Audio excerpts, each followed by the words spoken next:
반갑습니다. 허명 목사입니다. 성경의 역사 기록은 사실을 그대로 기록하고 있습니다.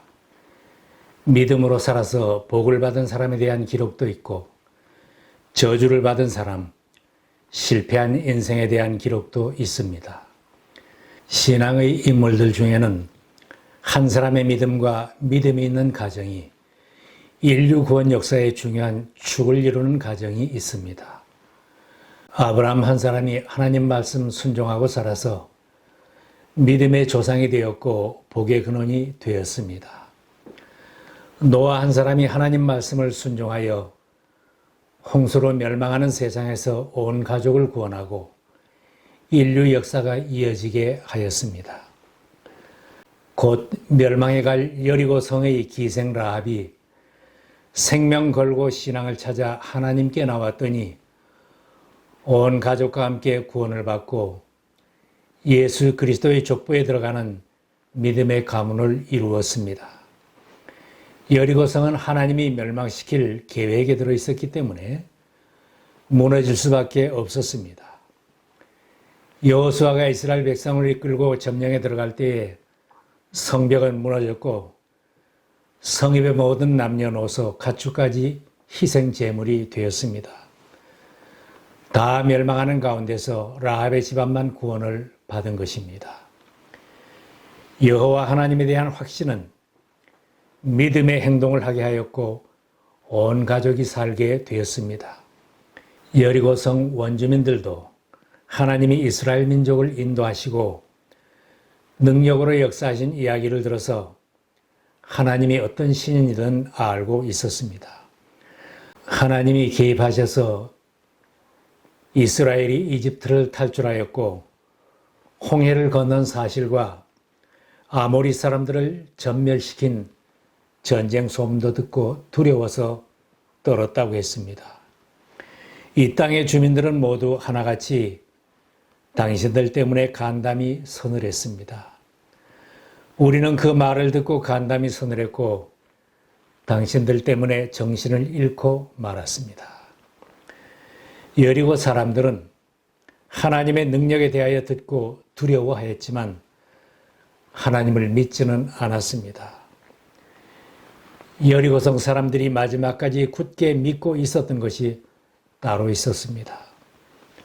철벽 같은 여리고 성벽과 왕의 지도력과 성을 지키는 군대의 힘을 믿었을 것입니다. 돈을 믿고 가진 재산을 믿고 주변 사람들을 믿었을 것입니다.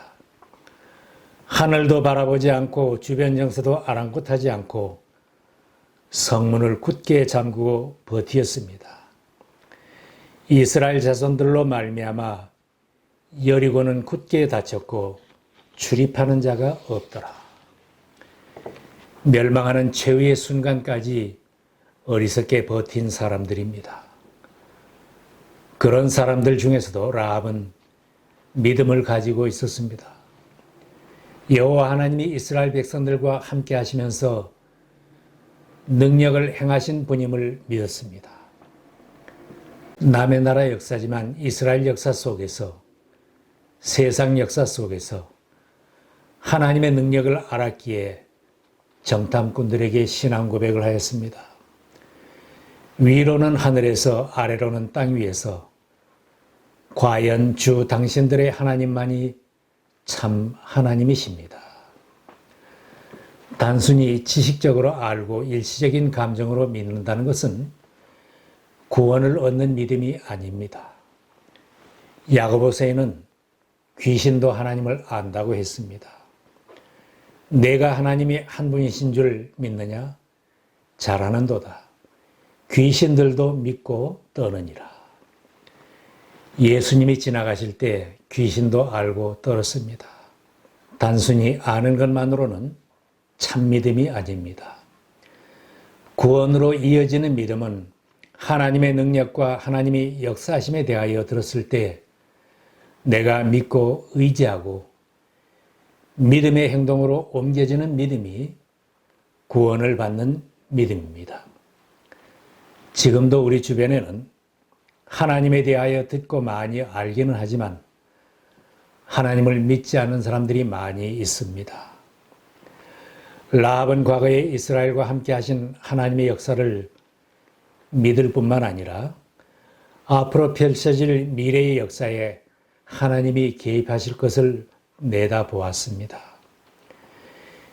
여리고성의 멸망이 선포되고 죽음이 닥쳐올 것을 알고 믿었기에 생명 걸고 정탐꾼들을 숨겨주고 도피시켜 주었습니다. 이 세상의 모든 인생들도 심판을 피할 수 없고 죽음을 피할 수 없는 불쌍한 존재입니다. 사람이 한번 죽는 것은 정해진 일이요. 그 뒤에는 심판이 있습니다. 이 세상이 완전히 망하고 나에게도 죽음이 닥쳐올 것을 믿어야 합니다. 나를 보호해 주던 것이 무너지고 나의 귀한 것들도 다 소용이 없을 때가 있습니다. 하나님은 내 인생에도 개입하시고 우리가 사는 역사도 주관하시는 분임을 믿는 사람은 늦기 전에 구원받는 행동을 합니다. 라합은 정탐꾼들이 눕기 전에 지붕에 올라가서 자신과 가족의 구원을 요청하고 구원의 약속을 받았습니다. 정탐꾼들이 떠난 뒤에는 구원의 약속은 보장이 없는 것입니다. 라합이 아무리 도와주고 선하게 대했어도 구원의 약속을 받아내지 못했다면 이스라엘이 점령에 들어오는 그날에는 속수무책이고 여리고성 사람들과 함께 멸망하는 것입니다. 늦기 전에 우리들 각자가 해야 할 사명이 있습니다. 구원해야 할 내 가족, 때를 놓치지 말고 인도하여 온 가족이 구원을 받아야 합니다. 분명한 신앙 고백과 확신은 담대한 인생을 살게 합니다. 라합이 적국의 스파이를 숨기고 수색하러 온 관리를 따돌리고 정탐꾼들을 창문으로 도피시키는 행동은 믿음에서 나온 행동입니다. 당신들이 이 성을 점령할 때에 우리 가족을 보호해달라고 청원한 것은 하나님이 하실 일을 확실히 믿었기에 나온 행동입니다. 창문에 줄을 매라고 했을 때 창문에 붉은 줄을 매어둔 것도 구원의 약속을 믿는 믿음의 행동입니다. 우리가 신앙생활 할 때에 확신을 가져야 세상에서 담대할 수 있습니다. 개인 구원은 가족 구원으로 이어져야 합니다. 라합은 신앙 고백을 하고 정탐꾼들에게 간청해서 붉은 줄 언약을 받았습니다.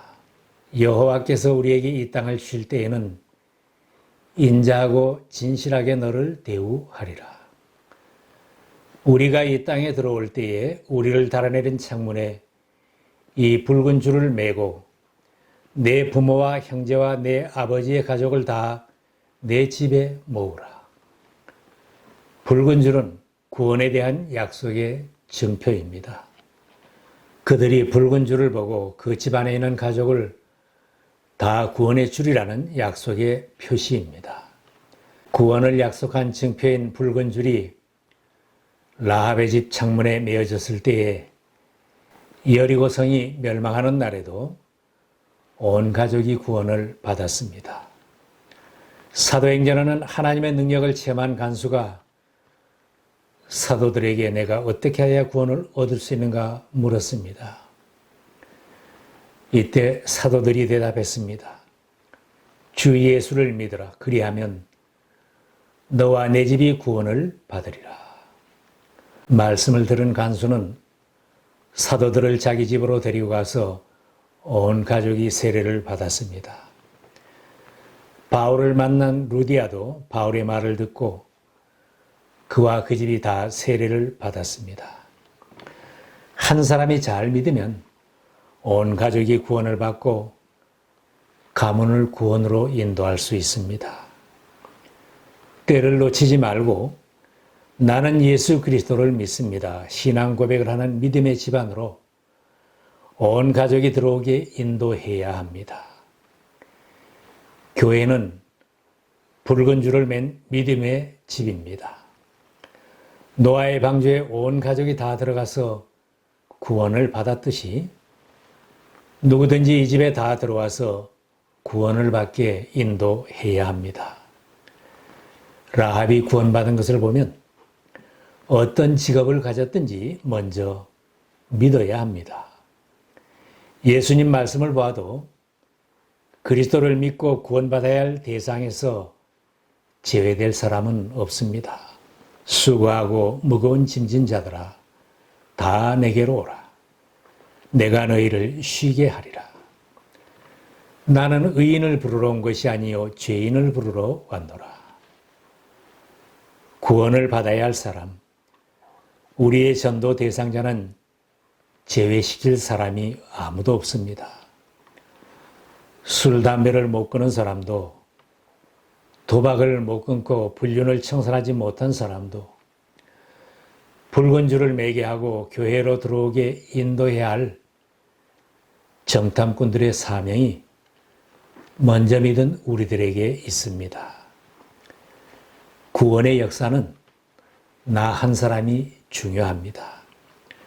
라합이 여자의 몸으로 스파이 둘의 생명을 책임지는 행동을 하고 구원을 확답하는 일이 얼마나 힘겨웠겠습니까? 그럼에도 불구하고 라합은 끝까지 구원의 역사를 이루어냈습니다. 집안에서 나 혼자만 믿어서 힘이 들어도 염려하지 말고 확고한 신앙을 가지고 구원의 약속을 믿고 나가면 온 집안이 구원을 받을 뿐만 아니라 내 이웃 사람도 인도할 수 있습니다.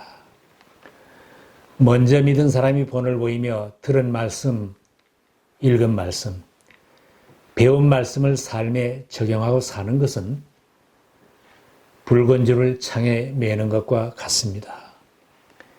집 창문에 붉은 줄을 매어둔 것은 대단하게 보는 사람이 없었을 것입니다. 라합은 다른 사람이 어떻게 보든지 개의치 않고 믿음을 행동으로 옮겼을 때 구원을 이루었습니다. 다른 사람이 어떻게 보든지 예수 믿는 표시를 확실히 내며 사는 것은 붉은 줄을 매는 믿음입니다. 가정에 행동하는 신앙인이 있으면 그 사람이 가정을 세울 수 있습니다. 믿음이 있는 아내가 남편을 세우고 믿음이 있는 부모가 자식을 세웁니다. 직장에 붉은 줄을 맨 신앙인이 있으면 그 직장이 복을 받고 많은 생명을 살립니다. 내가 사는 동네에 붉은 줄을 맨 신앙인들이 많으면 그 도시가 성시화가 되는 것입니다. 라합처럼 생명 걸고 하나님의 종을 돕고 헌신적으로 섬기면 교회에 활력을 불어넣고 사회를 살리는 불씨가 됩니다. 라합의 빛나는 믿음은 지난날의 인생 행로의 모든 불명예와 오점을 말끔히 씻고 메시아의 계보에 들어가는 복을 받았습니다. 살몬과 가정을 이루고 아들 보아스를 얻었습니다. 다윗 왕의 증조 할머니가 될 수 있도록 족보를 변화시키는 기적 같은 일은 믿음에서 나온 것입니다. 우리도 다 흉악한 죄인들이지만 예수님의 보혈 앞에 자신을 내어놓으면 정하게 씻어주시고 새 인생을 펼치게 해 주십니다. 주는 그리스도시요 살아계신 하나님의 아들입니다. 베드로처럼 신앙 고백을 할 때에 새 인생이 펼쳐질 수 있습니다. 오늘 내 집 창문에도 믿음의 붉은 줄이 확실하게 매어졌는지 확인해 보시기 바랍니다. 아직도 끝나지 않은 코비드-19 팬데믹과 태풍과 홍수, 지진과 화산 폭발, 핵무기 경쟁과 끊임없는 전쟁 뉴스를 반복하여 들으면서 살아갑니다. 심판의 날에도 내 교회에 내 집에 붉은 줄을 확실히 걸고 믿음으로 대처해야 합니다. 믿음의 집을 떠나지 말고 예배드리는 자리를 떠나지 말아야 합니다. 멸망으로 치닫고 있는 세계 역사의 긴박한 흐름을 내다보면서 모두가 생명을 살리는 믿음의 줄을 풀지 말고 구원의 반열에 설 수 있기를 기원합니다.